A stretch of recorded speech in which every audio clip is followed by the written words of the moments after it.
Salut tout le monde, c'est GFR, on se retrouve pour une nouvelle vidéo avec la toute nouvelle Street Triple RS 2020.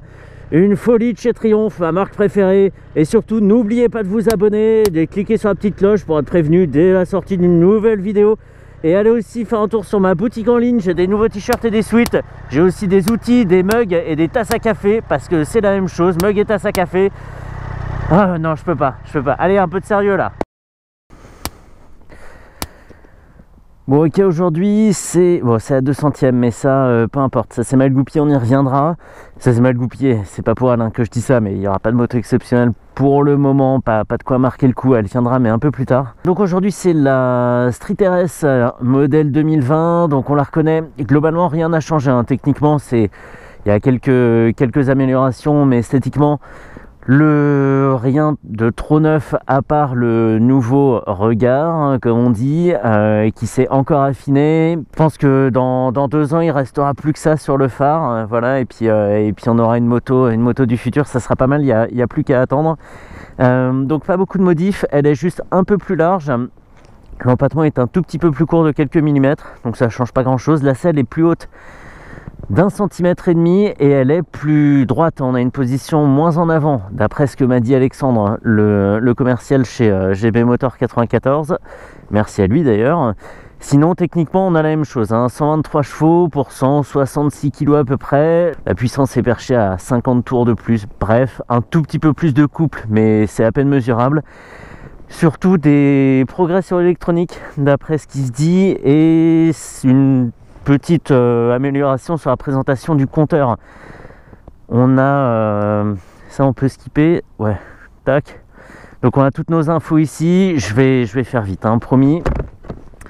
On a toutes nos infos, donc partiel A, partiel B, vitesse moyenne, la durée de conduite, et puis on peut défiler dans ce sens aussi, l'entretien. Et alors comment on fait? On fait comme ça, il m'a dit en plus comment on fait. Le contraste et la couleur, alors ça fait pas changer le fond, hein, la couleur, ça fait changer la couleur des barres en fait. La température moteur et la jauge à essence changent de couleur. On peut être en orange, bleu, tout ce qu'on veut un petit peu. Et après les styles, je m'y attarde parce que Triumph fait quand même des efforts sur la présentation. Ils ont un TFT, ils en profitent. Donc voilà, des petits trucs comme ça. Je sais pas ce qu'on va mettre. On va mettre ça, un peu avion de chasse avec le contour sur les côtés. C'est peut-être pas mal ça. Allez go. Et l'écran est toujours orientable, hein. Il l'était sur la version d'avant. Et il l'est toujours maintenant. Elle n'a pas bougé de prix, hein. Elle est toujours à 11 900 €. Ce qui, moi, me fait un peu tiquer. Mais encore une fois, j'ai peut-être perdu la réalité du marché.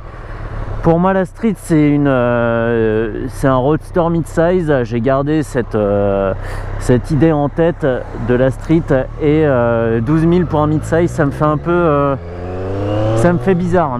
Aussi abouti soit-il, hein, c'est une très bonne machine, mais pour 12 000, je sais pas, moi je m'achèterais plutôt une vraie grosse balèze, genre un MT10 d'occasion ou un Monster 1200 ou même un Speed, hein, un petit Speed d'occasion, pourquoi pas. Oh là, punaise, ça pue là, une grosse trace d'hydrocarbures par terre. Ouais, je suis pas rassuré, ouais, il pleut et bon, je me suis dit autant rouler quand même si les conditions sont pas idéales. On verra ce que ça donne, c'est pas là que je dois être le plus aventureux, c'est-à-dire encore moins que d'habitude. Et il y a aussi un chrono. Alors comment on met le chrono? Alors là je suis en mode road, hein, et il y a le mode rain, donc le mode le plus doux. Évidemment il y a le mode sport, hein, si je dis pas de bêtises, avec les aides quasiment déconnectées, le mode track où il n'y a plus rien du tout, et c'est pas le mode qu'on va voir aujourd'hui. Évidemment je vais rester en road peinard. Il y a ce qui est intéressant, c'est que les clignotants s'enlèvent tout seuls maintenant. On a 2 modes de clignotement, un court sur 3 clignotements, ce qu'on appelle pour les voitures le clignotant d'autoroute, et un autre clignotement qui dure 8 clignotements ou 65 mètres, c'est précis. Et effectivement la position est quasi neutre en fait, on a les pieds assez hauts. Les cale-pieds sont assez hauts sans que ça soit fatigant, la cheville n'est pas trop sollicitée. et le dos est assez droit, mais comme la machine est très volontaire, on n'hésite pas à envoyer quand même. C'est pas parce qu'on a une position cool entre guillemets qu'on se repose non plus. Finalement la street n'a pas une position si street que ça. T'as d'une souplesse, c'est dingue. Je suis déjà en 6ème à 100, me laisse pas passer, je suis à 20 mètres là. Enfin bref, bon, c'est gentil quand même hein. Là j'étais en 6ème à 100 et il n'y a pas une vibration, elle repart vraiment volontairement. Sans regarder, on pourrait dire qu'on n'est pas déjà en 6ème quoi, c'est assez dingue. Alors il y a le shifter pro, donc à la montée à la descente. Le seul truc à savoir avec le shifter triomphe, c'est qu'il faut pas être sur un régime un peu bâtard. Soit il faut bien ouvrir vers 4000 et sur les 5e et 6e rapports il faut ouvrir encore un peu plus, mais si on fait pas ça, si on n'est pas vraiment franc sur le régime, il accrochera un petit peu.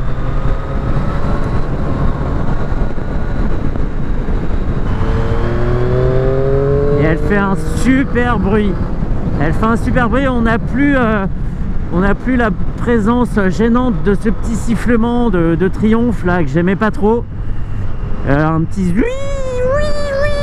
permanent, hein, un peu comme un bruit de turbo mais mal imité. Et c'est vraiment ce que j'aimais, enfin c'est un des points que j'aimais pas dans cette machine. C'est vrai que ça peut paraître bizarre, ça peut semblait être un détail, mais c'est un truc qui était trop présent pour moi. Et là l'échappement a pris le dessus. Je conduis comme une patate, oui, c'est vrai. Mais c'est pas moi, hein, c'est la région parisienne qui m'a transformé. Avant je conduisais bien. En pneus on a du Pirelli Diablo Super Corsa SP. Ouais, moi ça me fait une belle jambe parce que là sur le mouillé, bon ils sont bien, mais c'est pas là que je verrai toute leur qualité. Donc je suis en interfile entre la 2e et la 3e. Ça c'est pas génial. Et on est samedi matin en novembre et il y a un max de monde. Ah non, on est déjà en décembre. Ouais voilà, là ça passe tout seul là.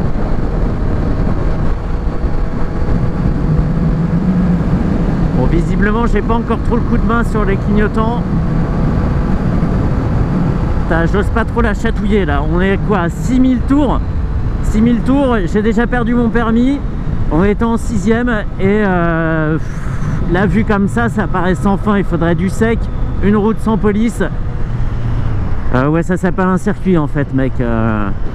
Bon, un circuit quoi, il faudra un circuit et lui faire cracher un peu ses tripes, mais avec un autre pilote que moi, parce que moi je suis pas assez courageux pour ça. Et puis j'ai 2000 € sur le bureau du Concess, alors bon, bref. Super machine, ça c'est vrai, mais 123 chevaux pour 12 000 €. Donc soit une occasion, moi je prendrais un monstre d'occasion plutôt, ou alors une Street 675. Voilà, elle a 95 chevaux. Moi je trouve que c'est une puissance qui est suffisante pour l'environnement, pour se tirer un peu la bourre aussi, c'est pas mal. Et si ça fait baisser l'addition, c'est encore mieux, évidemment. Salut. Donc je sais pas, moi je suis pas client hein, je suis pas client de motos comme ça cher, ouais, je suis même pas client des motos neuves en fait, donc c'est compliqué pour moi de m'exprimer là-dessus. Mais le fait est qu'il y en avait déjà 4 vendus dans la Concess là, qui attendaient la livraison, pardon. Donc c'est que ça marche hein. De toute façon les conducteurs, enfin les pilotes de Triumph, ils sont souvent fidèles à la marque. C'est un peu comme chez Ducat ou BM. Un mec qui roule Triumph, il roulera Triumph pendant longtemps. Il changera peut-être au bout d'un moment, mais c'est une marque qui a ses adeptes, vraiment. Ce qui se voit un peu moins chez les japonais. Enfin les japonaises, les marques japonaises quoi. Il y a moins de fanboys. Bon, l'amortissement est pas mal, un peu ferme sur l'arrière. Je parle comme ça parce que je viens de me taper les parties dans le réservoir. Ça fait un peu mal. Un peu ferme sur l'arrière, mais à la compression, la fourche fait super bien son boulot. C'est vraiment horrible les conditions, quoi. Mouillé, il y a de la feuille morte, marquage, etc., etc. C'est pas fou. C'est bien aussi parce que elle a beaucoup de potentiel. On sait qu'elle pourra aller très vite, et même quand elle va pas vite, on a l'impression qu'elle trace. Elle envoie vraiment des bonnes sensations, cette moto. Voilà que je me mets à dire du bien d'une Triumph. Non, c'est une marque que j'adore. Moi, si je devais en acheter une, ça serait la Speed Twin, clairement. Clairement, le boulet de canon, je prendrais. Ce bruit, quoi. Alors, c'est pas sympa pour les gens qui dorment, mais pour moi, c'est très bien. Comment marche les clignots alors? Je crois qu'on rappuie dessus comme ça, là. Ouais, c'est ça. On rappuie. En gros, je clignote à gauche et je reclignote à gauche si je veux qu'il reste. Et là, il est encore là. Bah, c'est bien. Ok. Hop. Et sinon, juste une fois.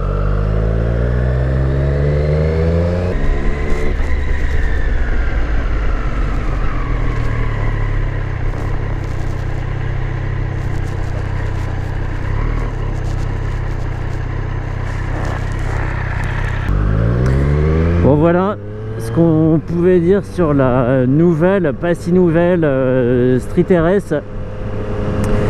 C'est une petite mise à jour esthétique, puisque bon, elle est un peu plus large de 4 cm comme je disais. Les phares sont différents, mais à part ça, rien de très visible.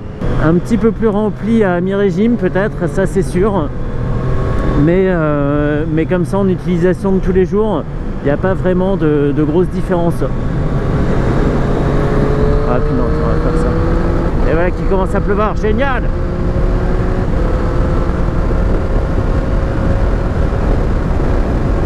Génial. La GoPro va pas aimer ça.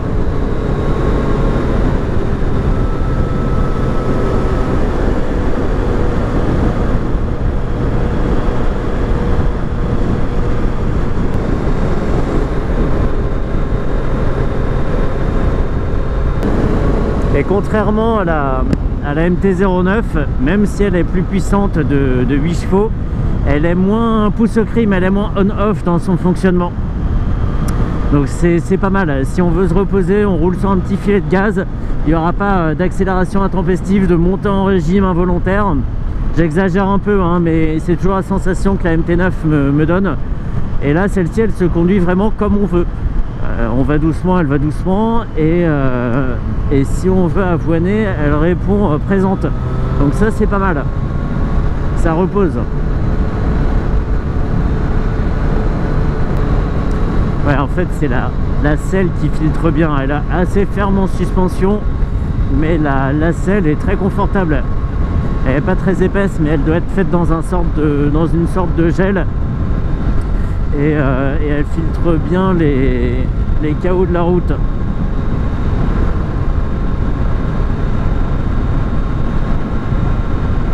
Bon voilà, on peut en rester là. Je la ramène à la maison. Et c'est fini pour la 200e. Voilà.